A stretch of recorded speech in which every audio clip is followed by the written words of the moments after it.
Hello నమస్తే friends, చాలా రోజుల తర్వాత మీ ముందుకు వచ్చాను. దీనికి క్షమాపణలు కోరుతున్నాను. అసలు జరిగింది ఏంటంటే, షార్ట్ సర్క్యూట్ వల్ల మినీ మ్యాక్ ప్రో ఏదైతే ఉంటుందో అది మొత్తం కాలిపోవడం జరిగింది.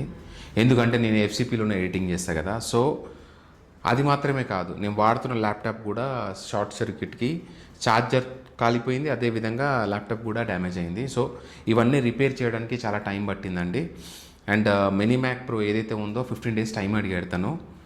సో ఇప్పటికి అది వచ్చిందనమాట. అందుకే ఇన్ని రోజులు నేను ఎపిసోడ్లు చేయలేకపోయాను. దానికి నేను సారీ చెప్తూ ఇక నుంచి గ్యాప్ లేకుండా వీడియోస్ చేయడానికి ట్రై చేస్తానండి. ప్లీజ్ మీ ప్రోత్సాహం నాకు కావాలి. సో చాలా ఖర్చు అయిందండి, మళ్ళీ మొదటి నుంచి స్టార్ట్ చేసినట్టు అనిపిస్తుంది.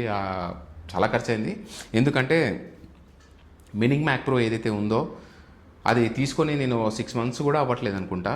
సో అదే నేను అక్కడ చెప్పడం జరిగింది. వాళ్ళు ఏమంటున్నారంటే, దీనికి గాను యాపిల్ సర్వీస్కి సంబంధించి ఒక కార్డు ఉంటుంది, అది తీసుకోవాలి, అలా అయితేనే మీకు రిప్లేస్ చేయడం జరుగుతుంది. ఎందుకంటే ఫిజికల్గా డ్యామేజ్ అయినా సరే, బర్నింగ్ అయినా సరే మేము రిప్లేస్ చేయమని చెప్పారు. సో మొత్తము పైసలు గట్టిగా ఖర్చు అయినాయి ఫ్రెండ్స్. సో దాని ద్వారానే నేను ఎపిసోడ్ చేయలేకపోయాను మీకు. సో ఇప్పటి నుంచి కంటిన్యూస్గా చేస్తాను ఫ్రెండ్స్. అండ్ ఎపిసోడ్ స్టార్ట్ చేద్దాం. Okay, let's start our episode. 2025 ఎప్పుడైతే స్టార్ట్ అయినప్పటి నుంచి ఇప్పటిదాకా ఇంచుమించు ఒక 25 కేసెస్, అతి దారుణమైన, జిగిత్సాకరమైన, అసలు వినడానికే అసలు ఏం జరుగుతుంది ఈ సొసైటీలో అని క్వశ్చన్ మార్క్. ఎందుకంటే ఎక్కడ చూసినా అసలు సోషల్ మీడియా మాధ్యమం కావచ్చు, లేకపోతే న్యూస్ ఛానల్ కావచ్చు, ఇవి వినలేక చచ్చిపోతున్నామండి. ఏంటంటే భార్య భర్తని చంపేసింది, ఏదో ఎక్స్ట్రా మ్యారిటల్ అఫైర్, అక్రమ సంబంధం కారణం, లేకపోతే ఒక భార్య తన భర్తతో ఉండలేక వేరే ప్రియుడి కోసం అని చెప్పి పిల్లల్ని చంపేసింది. ఇలా రకరకాల కారణాలు, అన్ని జిగుత్స పుట్టే కారణాలు. భర్త కష్టపడి ఎక్కడో లండన్లో వర్క్ చేస్తుంటాడు, కష్టపడి సంపాదించుకొని ఇంటికి వచ్చిన తర్వాత డ్రగ్స్కి ఎడిక్ట్ అయిన వైఫ్ అతన్ని చంపి డ్రంపులో పాతిపెట్టి ప్రియుడితో సహా జల్సాలు చేస్తుంటారు. అన్నీ ఇలాంటి కేసెసే అనమాట. సో అసలు ఏం జరుగుతుంది అని ఆలోచించినప్పుడు 2019కి ముందనమాట సుప్రీంకోర్టు 490 సెక్షన్ పీనల్ కోడ్ అనేది ఒకటి ఉందన్నమాట. సో దాన్ని సవరించింది. అప్పుడు చాలామంది తిట్టుకోవడం జరిగింది, ఏంది మన సమాజాన్ని, హిందూ సంస్కృతిని ఏదైతే ఉందో మొత్తం నాశనం చేసేస్తుంది సుప్రీంకోర్టు జడ్జెస్, ఇష్టం వచ్చినట్టు డెసిషన్స్ తీసేసుకుంటున్నారు అని ఏదేదో రకరకాలుగా అప్పుడు నాకు కూడా చాలా బాధ అనిపించింది. కానీ ఇప్పుడు చూస్తుంటే అదే కరెక్ట్ అనిపిస్తుంది. ఎందుకంటే సుప్రీంకోర్టు తీసుకున్న డెసిషనే కరెక్ట్ డెసిషన్ అనిపిస్తుంది. ఎందుకంటే ఆ డెసిషన్ తీసుకున్న తర్వాత కూడా ఎవరైతే ఈ రాక్షసులు, పిశాచులు ఉన్నారో అతి దారుణంగా చంపేయడం జరుగుతుంది. పెళ్ళైపోయిన తర్వాత, పిల్లలు ఉన్న తర్వాత భర్తని చంపేయడం, ఎవడో ప్రియుడి మోజులో సెక్షువల్ ఫేవర్స్ కోసం. అదీ కాకుండా పెళ్లి చేసుకొని నెల దాట ముందుకే చంపేయడం, ఈ కేసులు అయితే మరీ పెరిగిపోయాయి. అసలు దీని వెనకాల అసలు వీళ్ళ సైకలాజికల్ డిసార్డర్లు ఉన్నాయా, లేకపోతే ఇంకేమైనా ఉన్నాయా అని చాలా 1,00,000 క్వశ్చన్స్ జనాలు రైజ్ చేయడం జరుగుతుంది. వాళ్ళు రాక్షసులు, వాళ్ళు సైకలాజికల్గా, మెంటల్గా కరెక్ట్గానే ఉన్నారు. వాళ్ళు ప్లాన్ చేసి, ప్రిపేర్ చేసి ఎగ్జాక్ట్గా మర్డర్స్కి స్కెచ్ చేసి మరీ చంపుతున్నారు. ఇలాంటి నీచులను వదలవద్దు, ఉరిశిక్ష చేసి చంపేయాలి వీళ్ళని. సోనం అండ్ రాజ్ రఘువంశీ వీళ్ళు పెళ్లి చేసుకున్న తర్వాత ఎంత మంచిగుంది దాంపత్యం అని అనుకున్నారు. పాపం అమాయకుడు ఆ రాజు రఘువంశీకి ఏమీ తెలియదు. పెళ్లి చేసుకున్నాడు హనీమూన్ కని, మనం పోదాంపా మేఘాలయ అంటే మేఘాలయ కూడా గుడ్డిగా నమ్మి తన ఎంబడి వెళ్ళాడు, గుర్రె కషాయాన్ని నమ్మినట్టు. ఇది ఏం చేసింది, ఆల్రెడీ తిన కంపెనీలో పనిచేస్తున్న ఒక వ్యక్తితో ఎఫ్ఐఆర్ పెట్టుకొని అది లవ్ అని అనుకొని, వీడు అడ్డంగా ఉన్నాడు, వీడిని చంపేసాం, మనం పెళ్లి చేసుకోవచ్చు, ఒకవేళ ఇప్పుడవే మా నాన్న అడిగితే నీ దగ్గర డబ్బు లేదు కాబట్టి పెళ్లి చేసుకోము, వీడిని చంపేసిన తర్వాత నేను విధవరాలు అవుతా కదా, అప్పుడు జాలిపడి నేను పెళ్లి చేసుకుంటా అంటే ఒప్పుకుంటాడు. సో వీడిని వేసేద్దామని చెప్పేసి మేఘాలయ తీసుకెళ్ళి అతి దారుణంగా చంపేయడం జరిగింది. అప్పటికే ఎన్నో కేసెస్తో సతమతం అవుతున్న ఆ మేఘాలయ, ఇప్పుడు మా మేఘాలయకి చెడ్డ పేరు వస్తుందని చాలా సీరియస్గా తీసుకున్న పోలీసులు ఏం చేశారు, కేసుని తవ్వడం స్టార్ట్ చేశారు. స్టార్ హోటల్ ఎక్కడైతే వీరు బస్సు చేశారో అక్కడ సూట్ కేసులో మంగళసూత్రము, రింగు అక్కడి నుంచి బయటపడింది. ఏంది కొత్తగా పెళ్ళైన అమ్మాయి తీసి సూట్ కేసులో పెట్టేసింది, ఏదో తేడాగా ఉంది, ఈమె ప్రవర్తనలో కూడా తేడా ఉందని చెప్పేసి గట్టిగా ఇన్వెస్టిగేషన్ చేస్తే తెలిసింది ఏంటంటే, ఈ రాక్షసే అతన్ని కరెక్ట్గా ప్లాన్ చేసి మరీ చంపేసింది, దుర్మార్గురాలు అని తేలింది. ఆ తర్వాత మీ అందరికీ తెలుసు డ్రమ్ములో పాతిపెట్టిన కేసు. ఇంకా చాలా కేసెస్ ఉన్నాయి ఇట్లా 35 సంవత్సరాలు 40 సంవత్సరాలు పెళ్ళైపోయి పిల్లలుండి పిల్లలు ఇంటర్మీడియట్ చదువుతున్నా కొడుకున్నా కూడా ఏదైతే ఈ సెక్స్ ఉంటుందో ఈ సెక్స్కి ఎడిక్షన్కి అయిపోయి వీళ్ళు ఎట్లా చెప్పాలన్నా ఈ మానసిక శారీరక సుఖం కోసం 25 ఏళ్ళు నిండని ఒక అబ్బాయిని వలలో వేసుకొని లేచిపోవడం, ఇలాంటి దరిద్రమైన కేసెస్ ఎన్నో. అలాంటి కేసులోకే ఇప్పుడు ప్రస్తుతం ఒక కేసు వచ్చి పడ్డది. ఇప్పుడు సెన్సేషన్ అదే.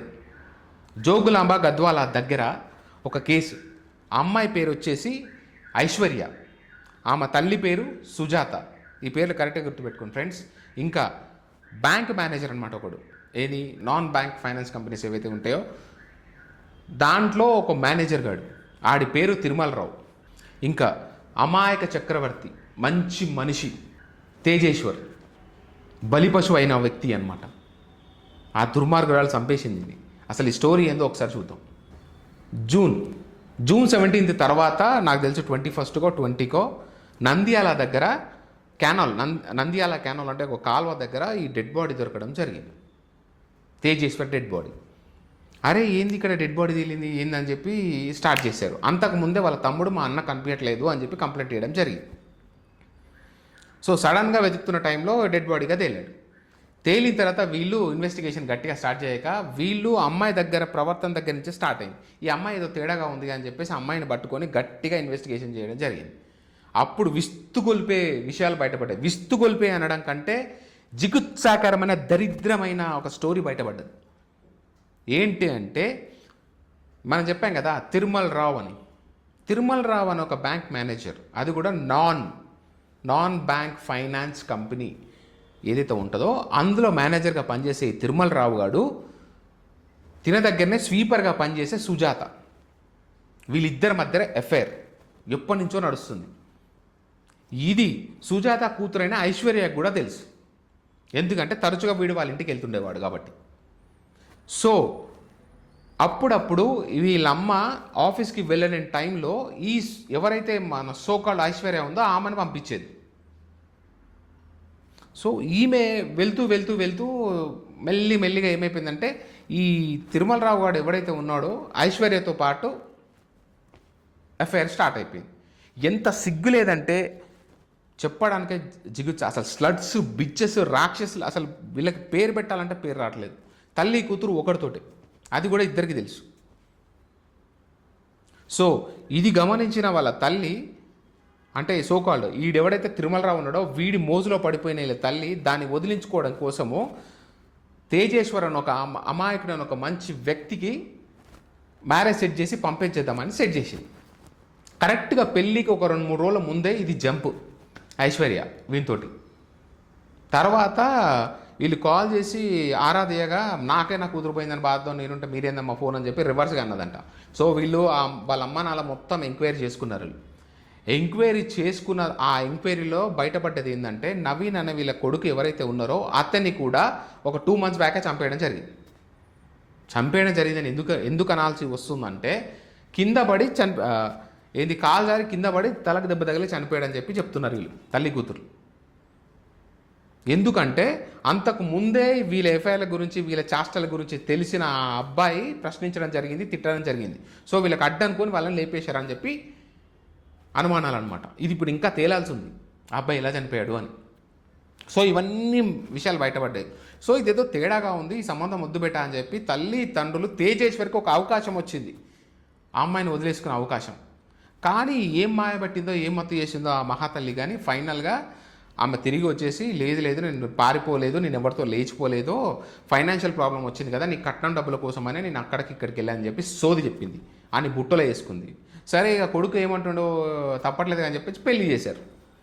పెళ్లి చేసిన తర్వాత ఆ 4 రోజులు తేజేశ్వర్కు ఒక కాల్ చేస్తే ఆ నా కొడుక్కి ఆల్మోస్ట్ 100 కాళ్ళు అంట, వీడియో కాల్స్.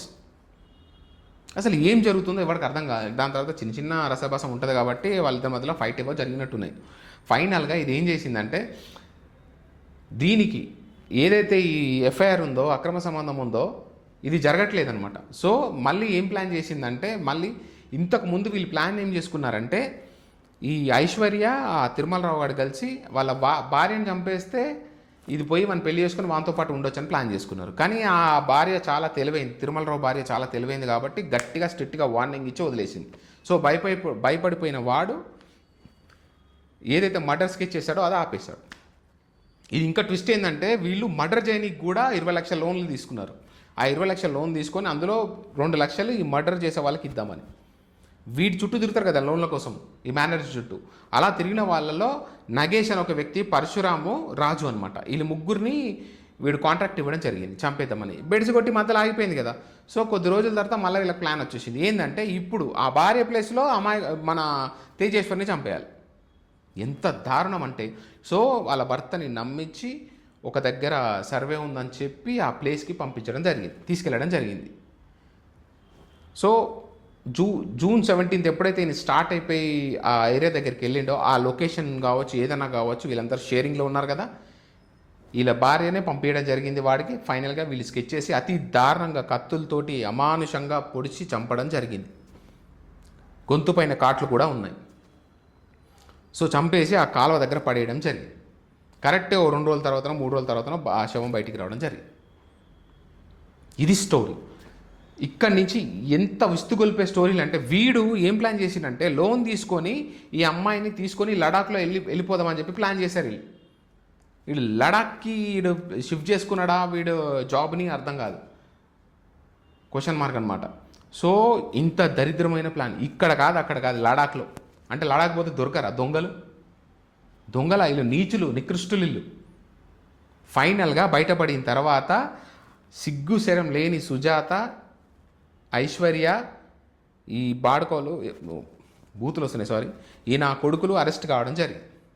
ఇప్పుడు ఆ అబ్బాయికి న్యాయం ఎలా జరగాలి? అసలు ఆ అబ్బాయి తప్పేముంది? అసలు దీన్ని ఎవడు పెళ్లి చేసుకోమన్నాడు ఆయనని? ఆ తేజేశ్వర్ అనే వ్యక్తి తన జాబ్ ఏంటంటే ల్యాండ్ సర్వేలు చేస్తూ ఉంటాడు ప్రైవేట్గా. అంటే ఇప్పుడు ఎన్ని ఎకరాలు ఉంది, ఎన్ని గజాలు ఉన్నాయి కొలిసి మనకు సర్వేలో ప్రాబ్లం వస్తే చేసుకుంటాం కదా. గవర్నమెంట్ కాకుండా ప్రైవేట్గా వర్క్ చేస్తాడు అనమాట. చాలా మంచి వ్యక్తి అంట. అలాంటి వ్యక్తిని నమ్మించి మోసం చేసుకొని చంపాల్సిన అవసరం ఏముంది? నీకు అంత ఇష్టం లేదంటే డైవర్సిస్ అయిపోతుంది కదా అని చంపాల్సిన అవసరం ఏమొచ్చిందో నాకు ఇప్పటికీ అర్థం కావట్లేదు. తేజేశ్వర్ని వెళ్ళిపోవచ్చు, అదే డైవర్స్ అడిగమన్నాడే, నువ్వు లేచి వెళ్ళిపో, నీలాంటి నీచురాలు పోతే ఎంత ఉంటే ఎంత. ఏం చేశాడు తేజేశ్వర్? చంపాల్సిన అవసరం ఏమొచ్చింది నీకు? ఆల్రెడీ 497 ఏదైతే చట్ట సవరణ చేశారో సుప్రీంకోర్టు కూడా చెప్పి సచ్చిందో, క్రైమ్ కాదురా, మీకు ఇష్టం లేకపోతే విడిపోండి, ఇలాంటి ఏమైనా ఉంటే డైవర్స్ తీసుకోండి, అంతే తప్ప క్రైమ్ కాదు, చంపకండి అనవసరంగా, కొట్లాడుకోకండి అని చెప్పేసి సుప్రీంకోర్టు అంత క్లియర్గా ఇచ్చిన తర్వాత కూడా ఈ నికృష్టులకి తెలియదా, లేకపోతే జనాలు చెప్పరా, అవేర్నెస్ లేదా, ఏందో అర్థం కాదు. ఎందుకంటే ఇలాంటివి మనం చూస్తే సమాజంలో పేరు పోతుంది, సమాజంలో పరుగు. ఇప్పటికీ చాలామంది ఇలాంటి మాస్కులు పెట్టుకొని మన మధ్య బతుకుతూ ఉన్నారు. వాళ్ళ మాస్క్ విడిపోయింది కాబట్టి ఆ నీచులు బయటపడ్డారు. కానీ మాస్క్ తలకు పెట్టుకొని ఇలాంటి కథలు పడే వాళ్ళు ఇంకెంతమంది ఫ్రెండ్స్ రూపంలో కావచ్చు, లేకపోతే ఇంకే ఏదో ఒక రిలేషన్షిప్లో కావచ్చు మన చుట్టూ ఉంటారు. మనం జాగ్రత్త పడాలి, ప్రాణం కంటే ఏది ఎక్కువ కాదు. So friends, be alert. ఈరోజు ఎపిసోడ్ ఇదే ఫ్రెండ్స్. ఇక నుంచి వీడియోస్ ఏమో లేట్ చేయకుండా ట్రై చేస్తాను ఫ్రెండ్స్, ఎందుకంటే మీ అందరికీ తెలుసు కదా షార్ట్ సర్క్యూట్ వల్ల చాలా ప్రాబ్లం వచ్చింది. సో ఇక నుంచి మీ భాస్కర్ ప్రతిరోజు ఒక వీడియో పెట్టడానికి ట్రై చేస్తాను. సో అలర్ట్గా ఉండండి ఫ్రెండ్స్. ఇది ఒకటే మీకు చెప్పదలుచుకున్నాను, ఎందుకంటే దీనికి ఏమేం చేయాలో సుప్రీంకోర్టు చేసిన తర్వాత కూడా ఇంకా జరుగుతున్నాయి అంటే ఇది మన లోపమే. మన చుట్టూ ముఖానికి ఒక మాస్క్ పెట్టుకొని రాక్షసురాళ్ళు మన చుట్టూ ఉన్నారు. ఇవాళ రేపు నవ్వొస్తుంది ఫ్రెండ్స్, ఎందుకంటే ఒక అబ్బాయి పెళ్లి చేసుకోవాలంటే భయపడిపోతున్నాడు. ఇట్స్ ఎ జోక్ అనుకోవచ్చు మీరు, కానీ ఇట్స్ సీరియస్. ఎందుకంటే పెళ్లి చేసుకుంటే, అరేంజ్ మ్యారేజ్ చేసుకుంటేనేమో దానికి బ్యాక్గ్రౌండ్ ఏముందో అది వచ్చి మళ్ళీ ఏం చంపేస్తుందా పొడిచేస్తుందో అర్థం కాదు. లేదు లవ్ మ్యారేజ్ చేసుకుందామంటే క్యాస్ట్, రిలీజియన్ అని చెప్పేసి పేరెంట్స్ చంపేస్తారు, అదొక భయం. రీసెంట్గానే మన భువనగిరి దగ్గర ఒక 2 శవాలు తేలినాయి. ఏంటంటే ఇద్దరు బీసీఏ, క్యాస్ట్ వేరే అనమాట. అంటే వాళ్ళది వేరే కులము, వీరది వేరే కులం అనమాట. సో ఇద్దరు ప్రయత్నించడం జరిగింది, అమ్మాయి సైడ్ వాళ్ళు ఒప్పుకోలేదు. ఫైనల్గా ఇద్దరు కలిసి చచ్చిపోవడం జరిగింది భువనగిరి దగ్గర, రైల్వే స్టేషన్ దగ్గర. ఇది జరుగుతున్న స్టోరీ. సో సమాజంలో అవేర్నెస్ లేక ఇలాంటి ఎంతోమంది చచ్చిపోవడం కులం పేరిట మతం పేరిట ఒప్పుకోక చనిపోవడం జరుగుతుంది. ఇప్పుడున్న సమాజానికి నువ్వు నేను అమ్మ నాన్న అక్క చెల్లి ఫ్రెండ్స్ సోదరులు వీళ్ళందరికీ అర్థం చేసుకోవాలా, అవేర్నెస్ ఇవ్వాలా, కౌన్సిలింగ్ ఇవ్వాలా, లేకపోతే గవర్నమెంట్ ఏమి ఇస్తే మంచిగా ఉంటుంది, 10 మందికి ఏం చేస్తే బాగుంటుంది. సో కింద కమెంట్స్ పెట్టండి ఫ్రెండ్స్. ఎందుకంటే ఎవడు మంచోడో ఎవడు చెడ్డోడో ఎవడు ఏందో ఎవడి మనసులో ఏముందో ఏమీ అర్థం కావట్లేదు.